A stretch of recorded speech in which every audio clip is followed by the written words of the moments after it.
Guys, welcome to my channel. I am Sakshi और आज हम पोल साइंस का चैप्टर 1 का नोट्स तैयार करने वाले हैं। ये कुछ मेरे प्रीवियस नोट्स हैं जो मैंने स्कूल में बनाए थे।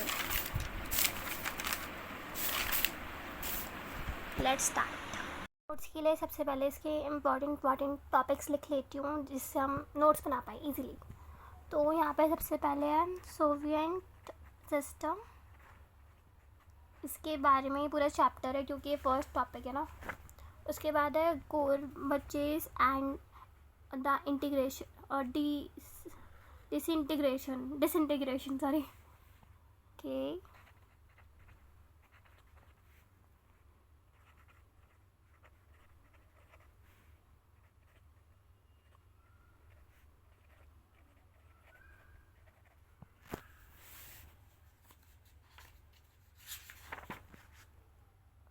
एंड मैं सारे टॉपिक्स लिख लेती हूँ पहले, उसके बाद हम स्टार्ट करेंगे पढ़ना।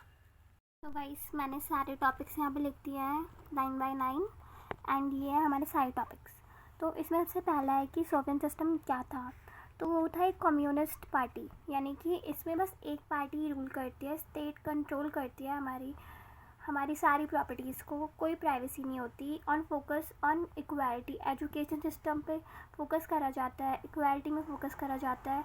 Lack of political freedom and innovation, यानी कि पॉलिटिकल फ्रीडम बहुत कम होती है, इनोवेशंस की भी कमी होती है क्योंकि वन पार्टी रूल करती है। इसे हम बोलते हैं सोवियत सिस्टम, जो यूएसएसआर ने करा था।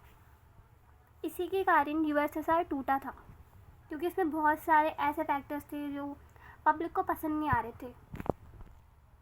फिर क्योंकि जब ये आए गोरबचेव, सॉरी मैं इनका नाम थोड़ा गलत प्रोनाउंस कर रही हूँ, मिखाइल गोरबचेव, इन्होंने रिफॉर्म स्टार्ट करा क्योंकि इन्होंने देखा कि गवर्नमेंट में बहुत सारे डिफ़ॉल्ट्स हैं। इसके वजह से वो बचाना चाह रहे थे, अपनी कंट्री को अलग करना चाह रहे थे। तो उन्होंने ये स्टार्ट करा, उन्होंने बहुत सारे रिफॉर्म्स बनाए जिसमें से एक था पेरेस्ट्रोइका, जिसमें इकोनॉमी रिफॉर्म करी उन्होंने, और दूसरा था ग्लासनोस्ट जो ओपननेस को फॉलो करता था। उन्होंने ये दोनों चीज़ें करी, लेकिन इसके बाद भी यूएसएसआर नहीं बच पाया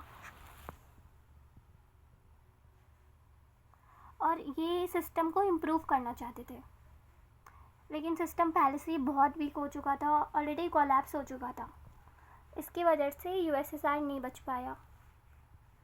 हमारा third topic, why Soviet Union disintegrate, क्योंकि इकोनॉमिक ऑलरेडी बहुत वीक हो चुकी थी, स्लो ग्रोथ हो रहा था, यूएसए के साथ आर्म्स रेस का प्रेशर था, डेमोक्रेसी नहीं थी, लोग अनहैप्पी थे, डिफरेंट स्टेट को इंडिपेंडेंस चाहिए थी, लीडरशिप स्ट्रॉन्ग नहीं थी वहाँ। नेक्स्ट है हमारा fourth topic, consequences of disintegration. तो इसकी वजह से जब इकोनॉमिक वीक हुई, ग्रोथ स्लो हुई, तो इसकी वजह से यूएसएसआर 15 कंट्री में टूट गया। रशिया सबसे पावरफुल बना, बट जो यूएसएसआर था वो डिफरेंट कंट्रीज़ में टूट गया और यूएसए एक ही सुपर पावर रह गया। जो यूएसएसआर था वो बहुत बड़ा था पहले, वो एक कॉन्टिनेंट था पहले यूएसएसआर। इसमें बहुत सारी कंट्रीज़ थी, यानी इसमें 15 कंट्रीज़ थी जिसमें रशिया भी एक था। तो इसकी वजह से रशिया एक सुपर पावर बन गया, बट सारी कंट्रीज़ अलग अलग हो गई। इसकी वजह से यूएसएसआर टूट गया, बट जो यूएसए था वो एक ही कंट्री थी, उसके सपोर्टर्स थे बाकी सारे, वो एक कैपिटलिस्ट कंट्री था। इसकी वजह से वो टूटा नहीं, वो सुपर पावर बन गया और यूएसएसआर टूट गया अलग अलग कंट्रीज़ में। इसकी वजह से जब कॉन्सिक्वेंसेस ऑफ डिसइंटीग्रेशन हुआ, जब वो टूटा तो कोल्ड वॉर भी ख़त्म हो गई अपने आप, 2 ब्लॉक्स टूट गए। नेक्स्ट, शॉक थेरेपी इन पोस्ट कम्युनिस्ट रिजाइम्स। सो इसमें जो सोशलिस्ट थे वो कैपिटलिस्ट सिस्टम में फास्ट शिफ्ट हो गए। इसमें प्राइवेटाइजेशन, तो जब कोल्ड वॉर ख़त्म हुई उसके बाद सोशलिस्ट से कैपिटलिस्ट सिस्टम में फास्ट शिफ्ट हुआ। इसमें privatisation, free market, prices free कर दिए, फॉरेन इन्वेस्टमेंट अलाउ कर दिया।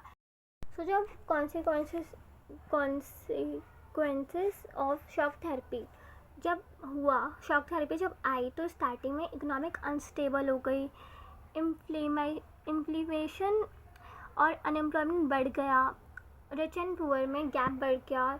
बाद में कुछ कंट्री ने ग्रो करा।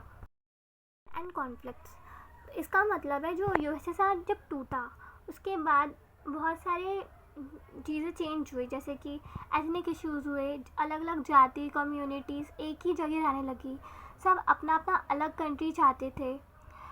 बॉर्डर डिस्प्यूट्स हुए, नए कंट्रीज़ बने, बाउंड्री क्लियर नहीं थी, power struggle, external influence, NATO का एक्सपेंशन हुआ। इससे यूएसएसआर को फास्ट फील हुआ और इसलिए टेंशन और कॉन्फ्लिक्ट्स बने इन सब चीज़ों की वजह से, लेकिन इसी की वजह से ग्रोथ हुई। अब हमारा लास्ट टॉपिक है एनसीईआरटी का, India and post communist countries. So इसमें हुआ, इंडिया का यूएसएसआर से स्ट्रॉन्ग रिलेशन था, उसका लॉस हुआ। 1991 में इकोनॉमिक क्राइसिस हुई, इंडिया ने रिफॉर्म स्टार्ट किए, एलपीजी पॉलिसी बनी, फॉरेन पॉलिसी फ्लेक्सिबल हो गई। सो यही हमारा पूरा चैप्टर था और ये अब फिनिश हो गया है। अब मैं इसके नोट्स डिस्क्रिप्शन में ऐड कर दूँगी अच्छे से। उसके बाद थैंक यू फुल वीडियो देखने के लिए। सी यू सून।